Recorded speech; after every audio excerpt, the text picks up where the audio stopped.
레위기 5장 1절에서 13절 말씀입니다. 네, 우리 한 절씩 교대로 읽겠습니다. 만일 누구든지 저주하는 소리를 듣고서도 증인이 되어 그가 본 것이나 알고 있는 것을 알리지 아니하면 그는 자기의 죄를 져야 할 것이요 그 허물이 그에게로 돌아갈 것이며, 만일 누구든지 부정한 것들 곧 부정한 들짐승의 사체나 부정한 가축의 사체나 부정한 곤충의 사체를 만졌으면 부지중이라도 할지니 그 몸이 더러워져서 허물이 있을 것이요, 만일 부지중에 어떤 사람의 부정에 닿았는데 그 사람의 부정이 어떠한 부정이든지 그것을 깨달았을 때에는 허물이 있을 것이요, 만일 누구든지 입술로 맹세하여 악한 일이든지 선한 일이든지 하리라고 함부로 말하면 그 사람이 함부로 말하여 맹세한 것이 무엇이든지 그가 깨닫지 못하다가 그것을 깨닫게 되었을 때에는 그 중 하나에 그에게 허물이 있을 것이니, 이 중 하나에 허물이 있을 때에는 아무 일에 잘못하였노라 자복하고 그 잘못으로 말미암아 여호와께 속죄제를 드리되 양떼 암컷 어린 양이나 염소를 끌어다가 속죄제를 드릴 것이요 제사장은 그의 허물을 위하여 속죄할지니라. 만일 그의 힘이 어린 양을 바치는데 미치지 못하면 그가 지은 죄를 속죄하기 위하여 산비둘기 2마리나 집비둘기 새끼 2마리를 여호와께로 가져가되 하나는 속죄제물을 삼고 하나는 번제물을 삼아 제사장에게로 가져갈 것이요 제사장은 그 속죄 제물을 먼저 드리되 그 머리를 목에서 비틀어 끊고 몸은 아주 쪼개지 말며 그 속죄 제물의 피를 제단 곁에 뿌리고 그 남은 피는 제단 밑에 흘릴지니 이는 속죄제요 그 다음 것은 규례대로 번제를 드릴지니 제사장이 그의 잘못을 위하여 속죄한즉 그가 사함을 받으리라. 만일 그의 손이 산비둘기 2마리나 집비둘기 2마리에도 미치지 못하면 그의 범죄로 말미암아 고운 가루 10분의 1 에바를 예물로 가져다가 속죄제물로 드리되 이는 속죄제인즉 그 위에 기름을 붓지 말며 유향을 놓지 말고 그것을 제사장에게로 가져갈 것이요 제사장은 그것을 기념물로 한 움큼을 가져다가 제단 위 여호와의 화제물 위에서 불사를 지니 이는 속죄제라. 함께 제사장이 그가 이 중에서 하나를 범하여 얻은 허물을 위하여 속죄한즉 그가 사함을 받으리라. 그 나머지는 소제물 같이 제사장에게 돌릴지니라. 아멘. 네, 앉으시겠습니다.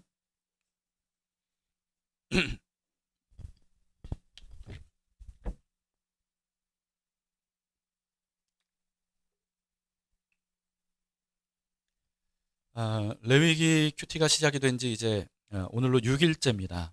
그동안에 5일 동안 제가 오늘 은혜 영상을 통해서 레위기에 대해서 말씀을 드렸는데 어떻게 레위기를 좀 접해보신 소감이 어떠신지, 여전히 어려우신가요? 아니면 이 알아가는 재미를 느끼고 계신가요? 네, 이 레위기에 대한 그 이미지가 이번 기회에 좀 많이 바뀌었으면 좋겠다 싶습니다. 레위기에는 정말 중요한 내용들이 굉장히 많이 담겨 있기 때문에 어렵기 때문에 이 레위기 그냥 몰라 이렇게 넘어가서는 안 됩니다. 그리고 또 사실 이 레위기는요 유대인들이 어린 자녀들, 아직 글도 배우지 못한 자녀들에게 글 가르치면서 가장 먼저 가르쳐 주는 게 레위기라고 해요. 그러니까 이거는 그만큼 레위기가 중요하다는 의미겠죠. 그런데 중요하다는 의미일 뿐만 아니고요. 레위기가 사실은 알고 보면 어린아이들도 배울 수 있는 말씀이다 라고 하는 겁니다. 그렇기 때문에 우리가 좀 레위기에 대해서 좀 이미지를 이번 기회에 좀 많이 바꿨으면 좋겠다 싶습니다.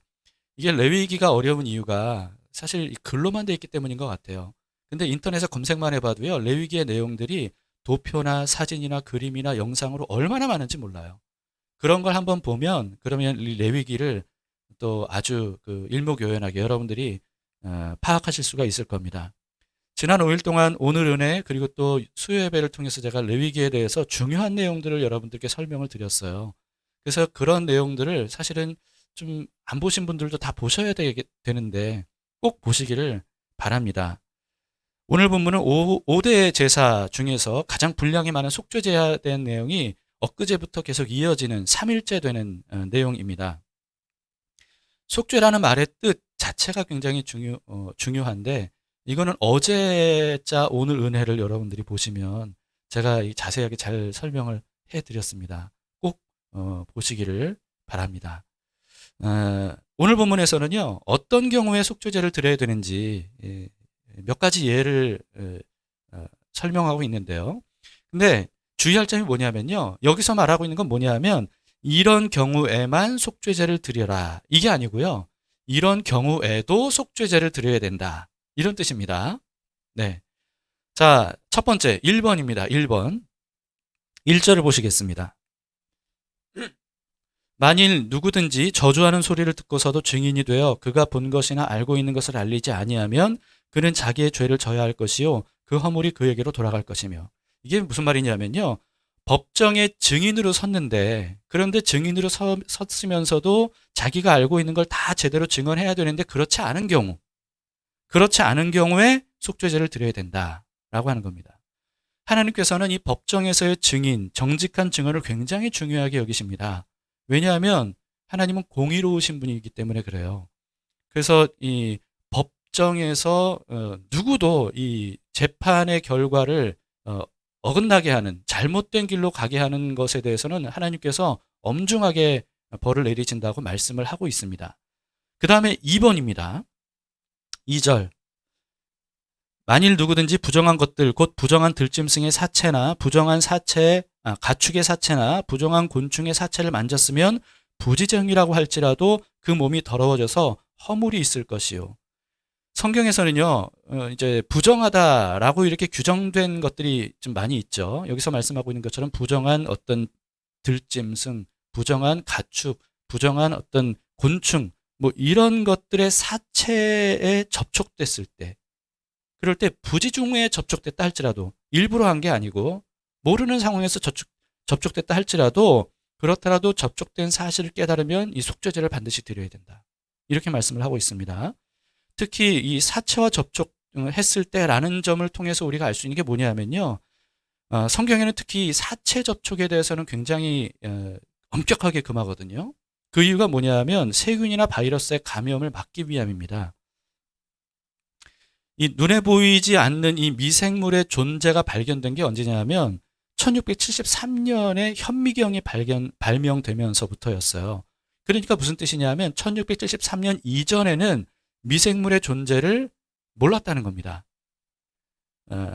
그렇기 때문에 세균이나 바이러스에 대한 감염, 여기에 대해서도 알 수가 없었죠. 그럴 때 당연히 성경시대에도 그랬고요. 그래서 성경시대에도 미생물의 존재를 전혀 모를 때, 세균, 바이러스 이런 거에 대한 지식이 전혀 없을 때, 그때 율법으로 그런 감염의 가능성을 강력하게 차단하셨던 겁니다. 이런 말씀을 통해서. 그 다음에 3번이에요. 3절입니다. 만일 부재중에 어떤 사람의 부정에 닿았는데 그 사람의 부정이 어떠한 부정이든지 그것을 깨달았을 때에는 허물이 있을 것이요. 앞서는 이 부정한 사람 외에 다른 모든 것들이 접촉됐을 때예요. 근데 이번에는 부정한 어떤 사람, 그 예가 레위기 11장에 나오는데요. 오늘 뭐 설명할 수는 없고, 어쨌든 그렇게 부정해진 사람과 접촉된 사람도 부정해진다. 그렇기 때문에 그 사람도 속죄제를 드려야 된다, 이렇게 말씀을 하고 있습니다. 여러분, 지금 제가 1번, 2번, 3번 이런 식으로 말씀드리고 있어요. 2번, 3번은요, 보건위생법입니다. 그러니까 네, 부정한 것에 접촉됐을 때, 감염의 위험이 있을 때 속죄제를 드려라. 그 다음 마지막 4번입니다. 4절. 만일 누구든지 입술로 맹세하여 악한 일이든지 선한 일이든지 하리라고 함부로 말하면 그 사람이 함부로 말하여 맹세한 것이 무엇이든지 그가 깨닫지 못하다가 그것을 깨닫게 되었을 때에는 그중 하나에 그에게 허물이 있을 것이니 이런 경우에도 속죄제를 드리라 라고 하는 겁니다. 무슨 뜻이냐 하면 어떤 맹세든지 간에 우발적으로 이 경솔하게 맹세를 한 경우에요. 그럴 경우에 그걸 그냥 우발적으로 해버렸기 때문에 잊어버린 거죠. 그리고는 넘어갔어요. 나중에 깨닫게 된 거예요. 내가 그때 경솔하게 이런 맹세를 했었는데 못 지키고 지나왔다. 그런 경우에 제사 속죄제를 드려라 라고 하는 거죠. 여러분, 성경에서는요, 이 맹세를 굉장히 중요하게 또 다루고 있습니다.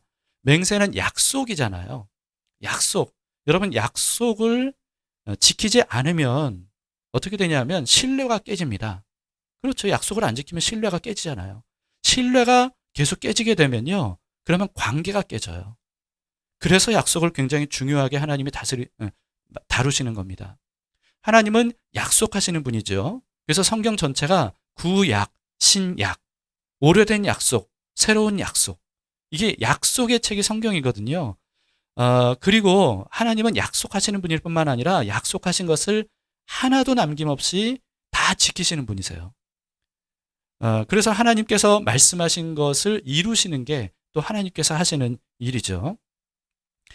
이렇게 하나님은요, 이 약속을 지키시는 분인데 약속이 관계에 중요하기 때문이에요. 그런 것처럼 하나님은 하나님뿐만 아니라 우리도 약속을 잘 지키기를 바라십니다.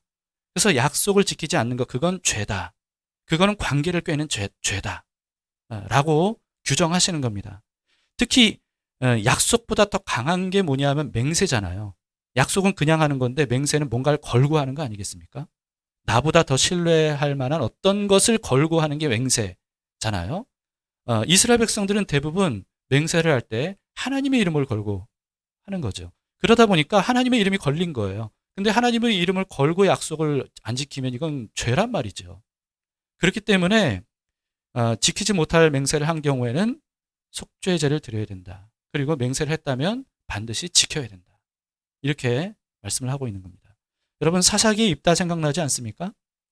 하나님께서 입다를 사사로 부르셔서 암몬 자손으로부터 이스라엘 백성들을 구원하도록 하셨어요. 그러니까 하나님은 이미 입다가 암몬 자손과 싸우면 이기게 해줄 것을 정해놓으신 거예요. 그런데 입다가 어떻게 했냐면요, 암몬과의 전투를 앞두고, 이 암몬 자손과의 전투잖아요. 그런데 암몬 자손이 섬기는 신인 몰렉 신에게 제사하는 방식으로 맹세를 해요.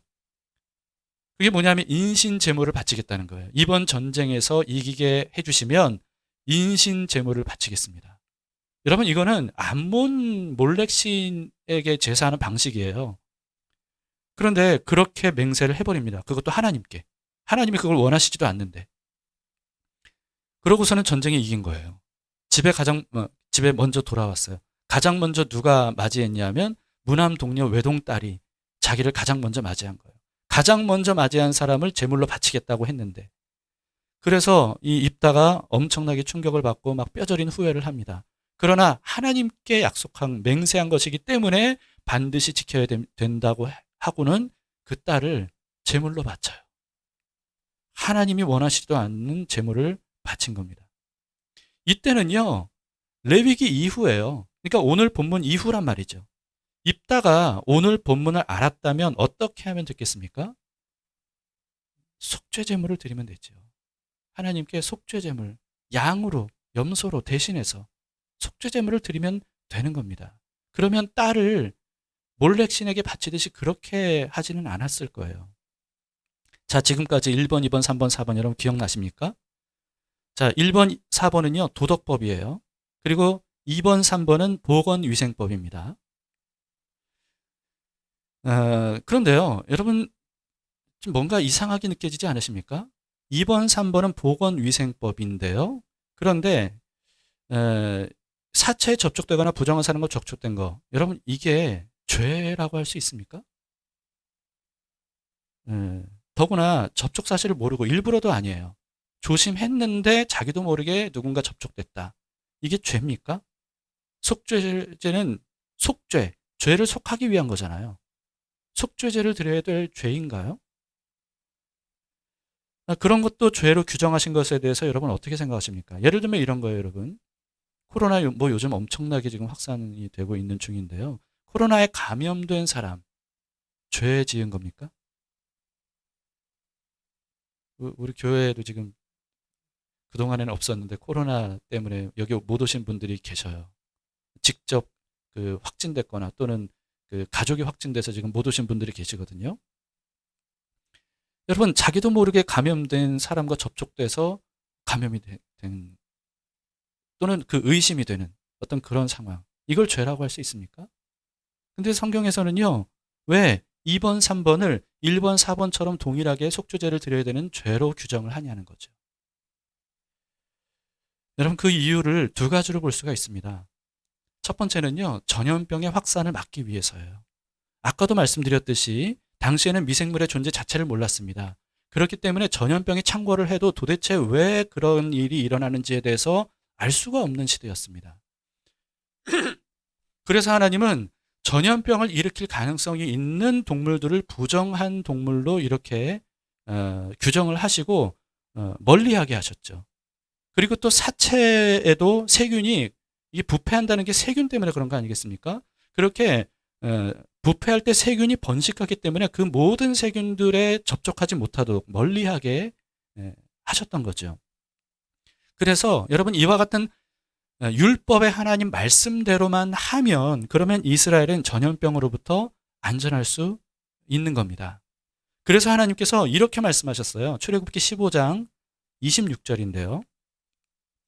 이르시되 너희가 너희 하나님 나 여호와의 말을 들어 순종하고 내가 보기에 의를 행하며 내 계명에 귀를 기울이며 내 모든 규례를 지키면 내가 애굽 사람에게 내린 모든 질병 중 하나도 너희에게 내리지 아니하리니 나는 너희를 치료하는 여호와임이라. 여호와 라파가 여기서 나온 겁니다. 이게 무슨 말씀인지 아시겠습니까? 하나님께서 이렇게 규정하신 대로만 하면 전염병으로부터 안전하다. 그러니까 내 말대로 해라. 라고 하시는 말씀이에요.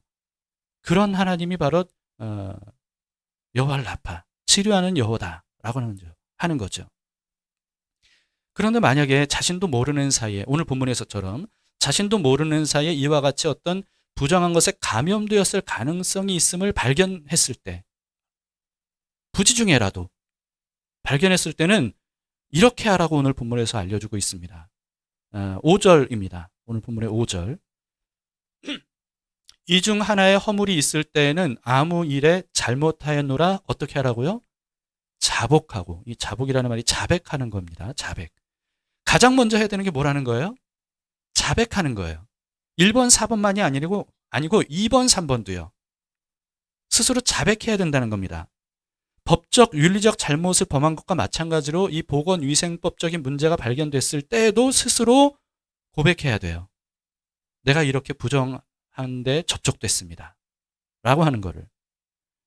여러분, 속죄제는요, 제사만 드리면 되는 게 아닙니다. 제사만 드리면 되는 게 아니라 반드시 먼저 자백해야 돼요. 내가 이런 것에 지금 부정해졌습니다. 또는 죄가 있습니다. 하는 거죠. 물론 자기도 모르게 이 감염된 사람에게는 좀 가혹한 것이라고 여겨질 수 있어요. 그런데요, 사실은요, 우리도 알고 보면 이렇게 하는 걸 너무나도 당연하게 여기는 시대를 살아가고 있습니다. 오히려 자백하지 않는 사람, 보건위생법에 대해서도 자백하지 않는 사람에 대해서는 심지어는 신랄하게 비판까지 했어요. 코로나에 걸린 사람, 여러분 어떻게 해야 됩니까? 가장 먼저 코로나에 걸리면요, 그 사실을 알려야 돼요. 자백해야 돼요. 내가 코로나에 걸렸거나 또는 코로나에 걸린 사람과 접촉했습니다 라고 하는 걸 알려야 돼요. 그뿐만이 아니라 자신이 어디로 다니면서 누구와 접촉했는지를 동선을 파악해야 됩니다.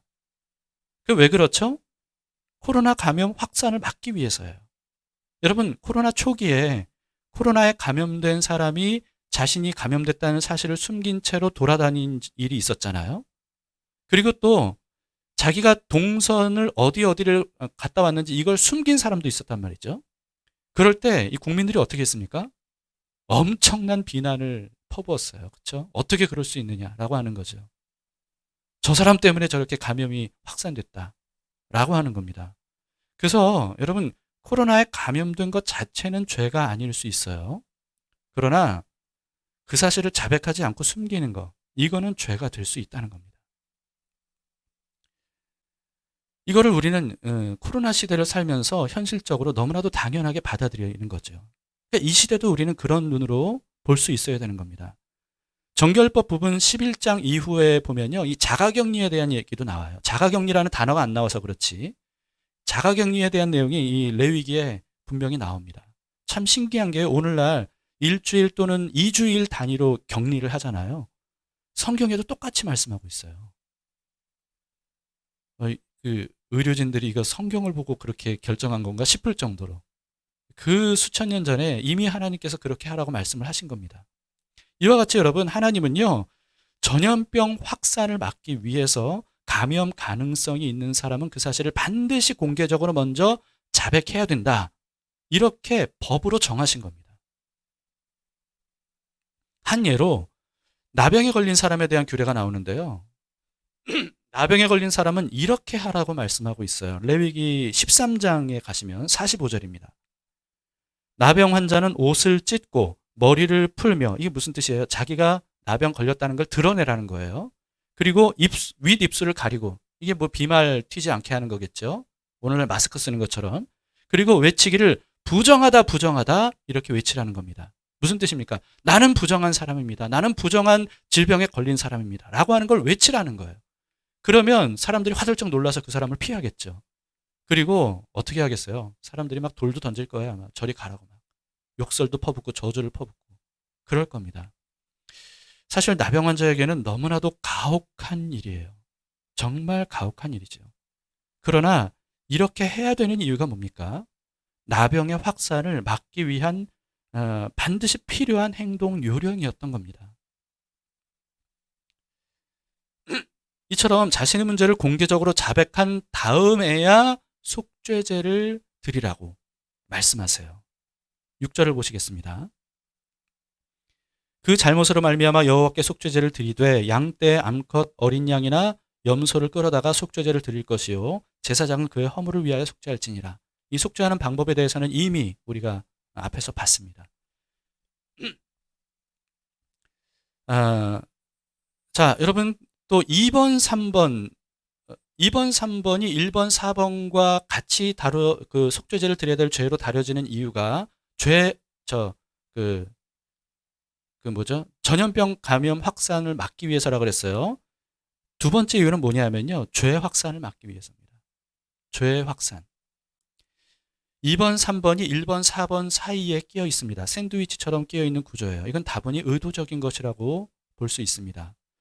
1번, 4번이 2번, 3번의 경우처럼 전염성이 있다는 것을 알려주시기 위한 거예요. 1번, 4번, 다시 말해서 법적인 또 윤리적인 어떤 죄를 저지른 경우가 바로 2번, 3번처럼 전염성이 있다는 것을 알려주시기 위해서 하나님께서 이렇게 섞어서 함께 다루셨다는 겁니다. 바이블 프로젝트 레위기 편을 여러분 보셨는지 모르겠는데요.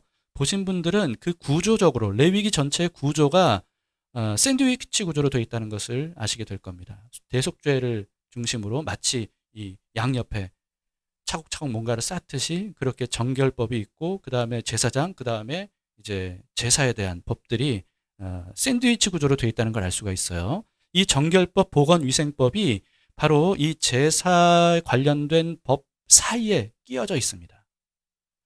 여러분 이것도 우연이 아니고요. 하나님께서 의도하신 것이라고 볼 수밖에 없습니다. 왜냐하면 성경 구조가 이런 식으로 되어 있는 경우가 굉장히 많아요. 사람이 죄를 반복하는 이유가 뭐겠습니까? 죄를 반복하는 이유가 뭐 여러 가지가 있겠지만요. 저는 이런 식으로 생각이 됩니다. 죄의 결과가 직접 나타나지 않으니까. 만약에 우리가 죄를 범하자마자 하나님께서 번개를 떼셔가지고 그 자리에서 너 죄! 번개. 그럼 여기저기 픽픽 쓰러지는 사람들이 많겠죠. 죄를 범한 즉시 막. 그러면 번개가 막 내리치면 그래서 우리도 그렇게 얘기하잖아요. 하나님께서 뭐 하시나 저 인간 번개 치지 않으시고 막 이런 얘기도 하잖아요. 근데 만약에 하나님께서 그런 식으로 즉각 이 죄의 결과에 대해서 심판을 하셨다면요. 어떤 일이 벌어지겠습니까? 죄를 범하는 사람은 아무도 없을 거예요. 그리고 죄를 범하는 사람이 즉각 처결이 되면 아마 여기에 살아남은 사람도 아마 없을 겁니다. 네. 여러분 그래서 하나님은요. 즉각적으로 죄를 벌하시진 않아요. 대신 계속해서 경고하시는 거죠. 너희가 이런 식으로 죄를 계속 범하게 되면 이런 심판을 당하게 될 거야. 라고 하는 경고를 계속해서 하시는 겁니다. 그러다 보니까 여러분 죄를 지어도 당장 아무 일도 일어나지 않기 때문에 사람들이 죄에 대해 무감각한 거예요. 죄를 지어도 뭐 괜찮네. 오히려 죄를 범하면서 부정을 저지르면서 돈을 모으고 권력을 얻고 이게 되네. 그러니까 점점 더 그 죄에 더 깊이 들어가게 되고 더 큰 죄를 범하게 되는 거죠. 그리고 이런 일들을 행하면 행할수록 자신이 의도하는 건 아닐지라도 다른 사람들도 그걸 본받게 돼요. 저 사람이 저런 식으로 잘 되는 거 보니까 나도 그렇게 해야 되겠다. 그런 생각이 안 들겠습니까? 그러니까 이와 같이 죄는요. 이 확산되는 거죠. 그러니까 전염성이 엄청나게 강한 게 이게 죄의 속성입니다. 그런데 이 죄의 결과가 바로 나타나지 않으니까 그러니까 사람들이 이 죄가 얼마나 끔찍한 결과를 거두게 되는지, 그리고 죄가 얼마나 빠르고 강하게 확산되는지 이걸 사람들이 잘 모르는 겁니다. 근데 질병은 어때요? 질병, 특히 전염병은 어떻습니까? 주변 사람에게 빠르게 확산되고, 그리고 그 피해가 비교적 빨리 알려지죠. 왜냐하면 시름시름 앓으니까. 코로나에 걸리면 막 기침하고 열 나고 몸이 아프고 막 이런 현상, 이런 현상들이 나타나니까 고스란히 그 전염병의 피해를 보고 느낄 수 있는 겁니다. 아, 이게 코로나가 이렇게 무서운 거구나. 이렇게 빠르게 확산되는구나. 이걸 알 수 있죠. 그렇기 때문에 하나님은요, 죄가 마치 이와 같은 전염병과 같다라고 하는 사실을 깨닫게 해주시기 위해서 1번, 4번 사이에 2번, 3번을 끼워 놓고 같이 다루시는 겁니다. 전염병뿐만 아니고 전염성이 없더라도요, 온갖 질병과 장애도 마찬가지입니다. 하나님은 사람들이 죄의 심각성을 깨닫게 해주시기 위한 방편으로 이 질병과 장애들을 많이 사용하셨어요. 예수님께서 각종 질병을 고쳐주실 때 이렇게 말씀하실 때가 자주 있었습니다. 네 죄사함을 받았느니라. 기억나시죠? 여러분, 질병이나 장애를 고쳐주신 거예요. 그런데 왜 죄사함을 선포하시죠? 이거는요, 질병이 죄라는 뜻이 아니고요, 눈으로는 확인할 수 없는 죄사함을 질병을 고쳐주신, 눈으로 확인될 수 있는 방법으로 알려주신 겁니다. 이처럼 성경은 질병과 장애로 이 죄를 설명하는 내용들이 좀 많이 있습니다. 주의할 점이 있습니다. 그렇다고 해서 질병, 장애에 걸린 사람이 그 사람이 지은 죄 때문이다, 이렇게 여겨서는 절대로 안 됩니다. 간혹가다 성경에도 물론 개인의 죄 때문에 그 사람이 그런 질병에 걸렸다는 내용들이 있어요. 그러나 그보다 훨씬 더 많은 경우가 그렇지 않은 경우입니다. 이 질병, 죄, 전염성, 이 모든 것들은 그 사람의 죄 때문이 아니라 인류 전체의 죄 때문이에요, 사실. 세상에 죄악이 가득 찼기 때문에 이렇게 죄와 전염병들이 많은 겁니다. 그래서 여러분, 누군가 질병이나 장애로 고통당하는데 2차적인 그 고통을 당하지 않도록 우리는 절대로 그렇게 정죄해서는 안 됩니다. 어쨌든 여러분, 속죄제의 목적은 뭐냐면요, 우리는 속죄제 하면 죄사함 이것만 생각하는데요, 속죄제의 목적은 죄사함만이 아니라 죄 확산 방지에도 있다는 것을 우리는 분명히 오늘 본문을 통해서 알 수 있습니다. 그래서 죄를 전염병과 함께 취급을 하는 거죠. 그래서 죄도 전염병과 마찬가지로 확산을 막기 위해서 공개 자백이 필요하다는 거예요. 전염병이 공개 자백을 해야 되는 걸 우리는 이미 사회적으로 코로나 시대에 다 겪었지 않습니까? 그런 것처럼 사실은 죄도 공개 자백이 필요하다는 겁니다. 오늘날 죄가 보편화된 이유가요, 공개 자백을 통해서 죄를 죄로 인정하고 또 그 대가를 기꺼이 치르려는 이런 문화가 없기 때문이 아닌가 싶어요. 물론 우리는요, 어떻게 죄를 공개적으로 자백할 수 있을까, 이렇게 생각하는데 저는 이런 생각이 듭니다. 이거는 마치 어떤 이해하기 어려운 외국 문화처럼 여기는 것 같은 어떤 그런 게 아닐까 싶어요. 그러니까 우리는 그런 문화가 전혀 없었으니까 죄를 공개적으로 자백한다, 이걸 해본 적이 없으니까 이런 문화에 대해서 이건 너무 이상한 문화다, 이렇게 생각하지만 사실은 하나님 나라 백성으로서 하나님께서 명하신 대로 이렇게 2번, 3번만이 아니라 1번, 4번의 경우도 자신의 죄를 자백함으로써 죄를 죄로 인정하고 이것이 죄 확산 전염성이 있다는 것을 파악하면서 그것을 차단하는 것, 이것이 바로 필요하다라고 하는 겁니다. 우리나라 교회 역사상 전국적으로 큰 영향을 미쳤던 부흥 운동이 있었죠. 몇 번 제가 말씀드렸고 여러분들도 아시는 분들이 많을 텐데요. 1907년에 있었던 평양 장대현 교회에서 있었던 대부흥이었습니다. 이 부흥이 어떻게 시작된지 여러분들께 말씀드렸습니다. 부흥 사경회가 있던 중에 길선주 장로, 그 당시에는 장로님이었어요. 나중에는 목사님이 됐는데요. 이 장로가 그동안에 자신이 숨겨왔던, 어떻게 저런 저런 짓을 범할 수가 있지? 이렇게 여겨지는 그런 자기의 추악한 죄를 공개적으로 자박했어요.